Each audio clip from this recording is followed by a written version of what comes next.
These injunctions have allowed district court judges to be emperors, and they cannot do that. Major ruling involving the Second Amendment. Public safety concerns must be addressed in ways that are lawful. This rule is not. We want to see Congress pass laws that will help reduce crime without infringing on the rights of law-abiding citizens. That major decision from the Supreme Court that could shape how federal judges exercise their power moving forward. The highest court in America just issued an emergency decision at 6:23 that nobody saw coming, and the shockwaves are already tearing through state capitals and federal agencies nationwide.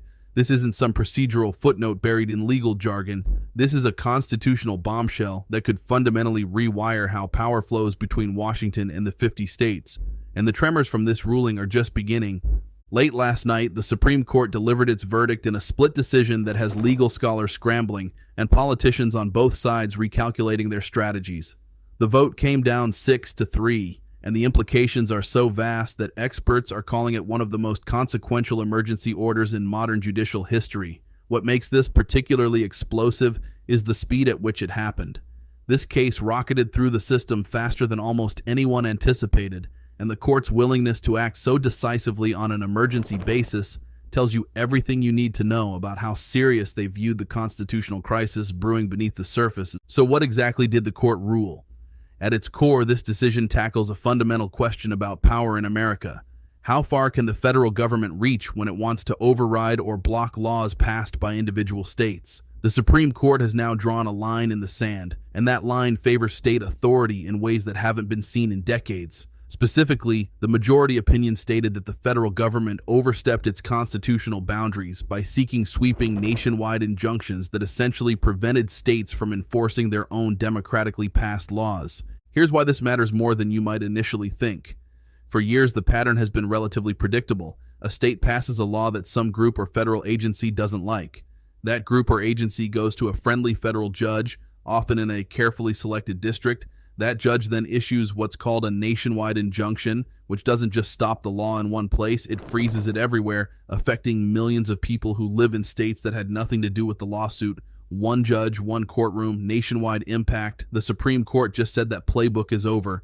The backstory here is crucial to understanding the magnitude of what just happened. Several weeks ago, multiple states filed coordinated legal challenges arguing that certain federal agencies were engaging in constitutional overreach. These states claimed that federal officials, particularly under emergency authority provisions, were essentially rewriting state laws without going through Congress or following proper legislative channels.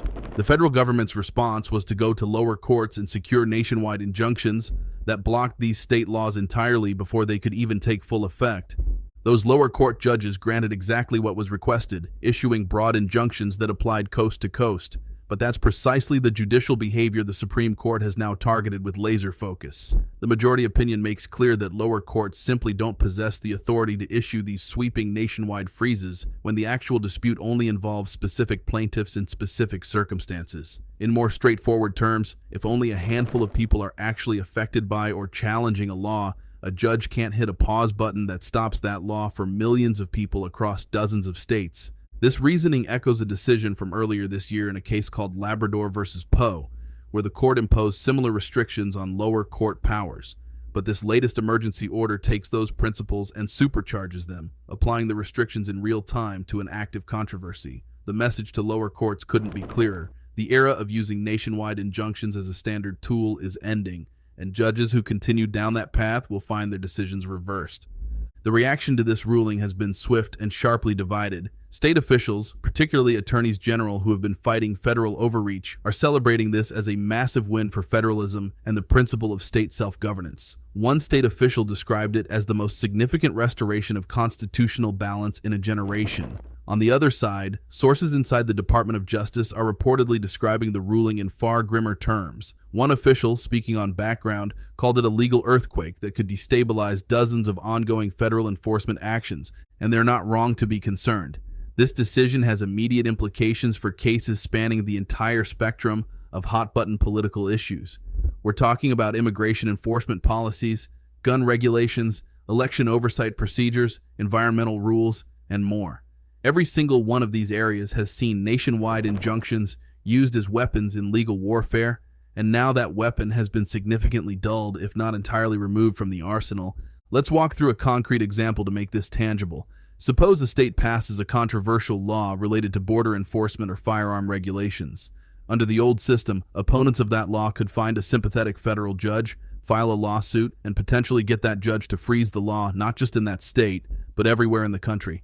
A single judge in one district could override the legislative decisions of state governments thousands of miles away. Under this new Supreme Court precedent, that same judge can only provide relief to the actual parties in front of them. The law can still be enforced everywhere else while the specific case works its way through the courts. This represents a seismic shift in how legal challenges will function going forward. States now have significantly more room to actually implement and enforce their laws, even when those laws face legal challenges. The mere filing of a lawsuit no longer serves as an effective emergency brake on state policy. And the fact that the Supreme Court issued this ruling on an emergency basis, without waiting for full oral arguments and a lengthy deliberative process, demonstrates how urgent the justices considered the underlying constitutional questions. The concurring opinions provide even more insight into the court's thinking.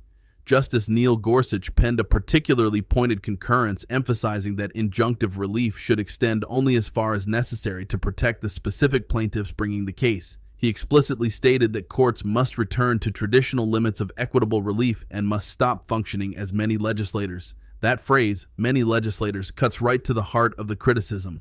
Gorsuch is essentially accusing lower courts of stepping outside their constitutional role and making policy decisions that should be left to elected representatives.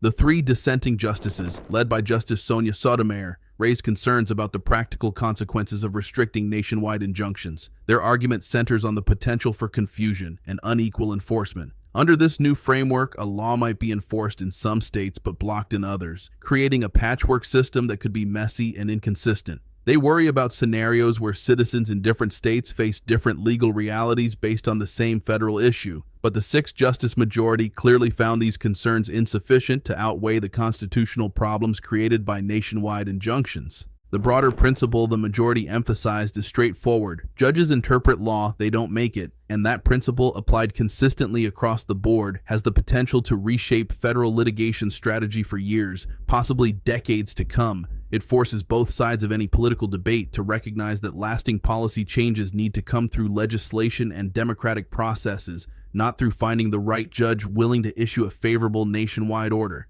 Now let's talk about the immediate political fallout, because it's already happening. Within hours of the ruling being published, the White House and Department of Justice released carefully calibrated statements indicating they were reviewing the court's order and evaluating their options. Translation: they understand the game just changed, and they're scrambling to figure out their next moves. Just as we witnessed in the highly publicized Texas border dispute, states are already moving to leverage this new precedent to strengthen their legal positions against federal actions they oppose. Multiple state attorneys general have filed supplemental briefs in ongoing cases explicitly citing this emergency ruling as direct authority supporting their arguments against federal overreach. One brief, filed by a coalition of states, directly argued that the Supreme Court has now reaffirmed that states retain the right to defend their sovereignty without being subjected to blanket injunctions issued by unelected federal judges. That language reveals what's truly at stake in all of this. It's about power, pure and simple. Who gets to decide what gets enforced, where it gets enforced, and who does the enforcing? Do those decisions come from states exercising their constitutional authority or from federal agencies operating out of Washington, D.C.? From a purely legal standpoint, the implications are staggering in their scope. This ruling will almost certainly restrict how federal agencies can use courts as tools to completely block state laws before those laws ever take effect. Instead of seeking broad nationwide relief, federal agencies will need to pursue narrower remedies that affect only the specific parties involved in each case. This means that many policy disputes that previously got resolved through judicial orders will now need to be resolved through political processes, through legislation, through elections, through the democratic mechanisms the Constitution actually establishes. The Supreme Court has essentially told lower courts to stay in their constitutional lane, and here's why that matters regardless of your political persuasion. For years, both major political parties have used federal courts as shortcuts to achieve nationwide policy outcomes when they couldn't get their preferred policies through the legislative process. Administration changes, parties switch control, but the pattern remained consistent. Use friendly judges to impose sweeping changes through nationwide injunctions. This ruling cuts off that shortcut. It doesn't eliminate it entirely, but it makes it far more difficult and far less effective. If you want sweeping policy changes now, you'll need to win them the hard way, through Congress, through state legislatures, through convincing voters and winning elections. You can't just forum shop for a sympathetic judge and impose your preferred outcome on the entire nation from a single courtroom. So regardless of whether you lean left or right, this fundamentally alters how the political and legal game gets played. Many people are asking what happens next, and that's the million-dollar question.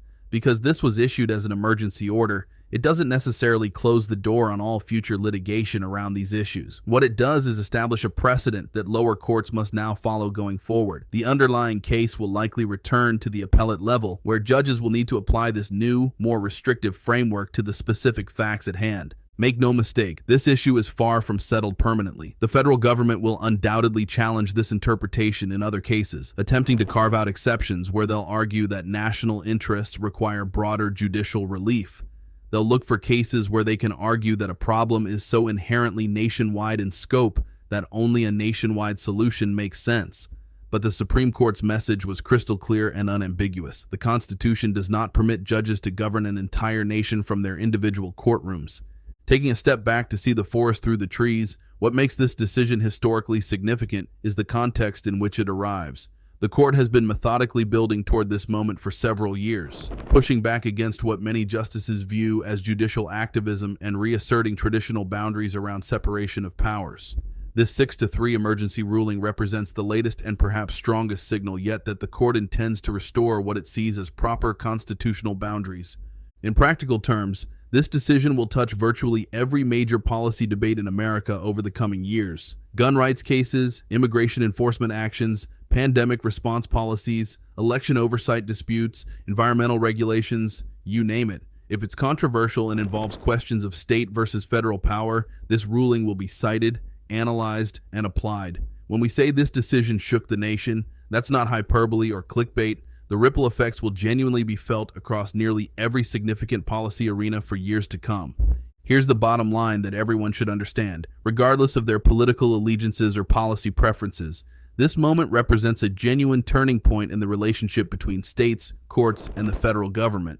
The Supreme Court's 6-3 emergency ruling serves as a powerful reminder that America's constitutional system is built on a careful balance of powers. And when that balance tips too far in any one direction, when any branch or level of government accumulates too much unchecked authority, the court has the responsibility and the power to step in and correct the imbalance. So the question everyone should be asking now is, how far will this correction extend?